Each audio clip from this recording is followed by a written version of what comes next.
好啦，咁啊第8條一個好簡單嘅 wage payment 啦，咁啊同以往問法一模一樣添啦嚇。咁啊 time rate 變 commission， 咁呢個都係啦嚇。咁啊 time rate 變即係 basic salary 加 commission 咁樣啦嚇。contribution to sales revenue 你要知道佢代表 commission 嚟嘅，就算你唔知都冇問題。OK， 你當佢係一個 bonus 咯，係咪？佢個模式基本上一樣，你嘅答案都唔會有影響嘅。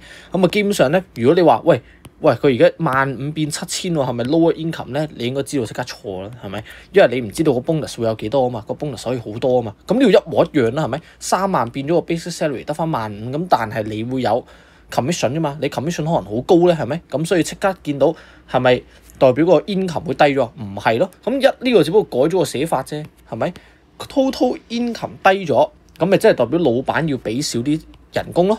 咁俾少啲人工啱唔啱啊？咁咪錯咯。所以佢 option 其實同呢個 C 咧，下邊呢個 C 咧係一模一樣嘅，係咪？咁又係啦，個腦要識得變通啦。好啦，我唔同意喎，Sir 係咪？喂，佢可唔可以話係一個嘅 cost in calculating wage payment 啊？OK， 我接受你咁樣諗嘅，係咪？因為你除咗請人要俾人工之外，你亦都可能需要一啲 time cost in 嗰個 calculating wage payment 嘅，係咪？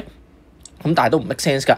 你變咗做 commission 有 bonus 嘅時候，你個 cost of calculating wage payment 應該係高啲啦，因為你要計下每一個人個貢獻啊嘛，咁你個 time cost 就會高咗啦，係咪？咁所以點都冇可能答 decrease 㗎，咁就唔會有爭議嘅。OK， 好啦 ，working incentive 跌黐線，你有 bonus，咁個 working incentive 梗係高啲啊！呢啲係簡單到不得了，你 long quit 都要答到嘅嘢啦，係咪？好啦，咁3啊 ，business rate 係 shifted 嘅，你有背書就應該知道係啱㗎啦，係咪？有啲咩 wage payment 嘅 method 係可以 shift 到個 business rate 啊？包括 commission、profit sharing 同埋 tips。咁我翻去背一背書啦。咁啊，同下邊根本上一模一樣嘅。OK，咁啊簡單到不得了，放水。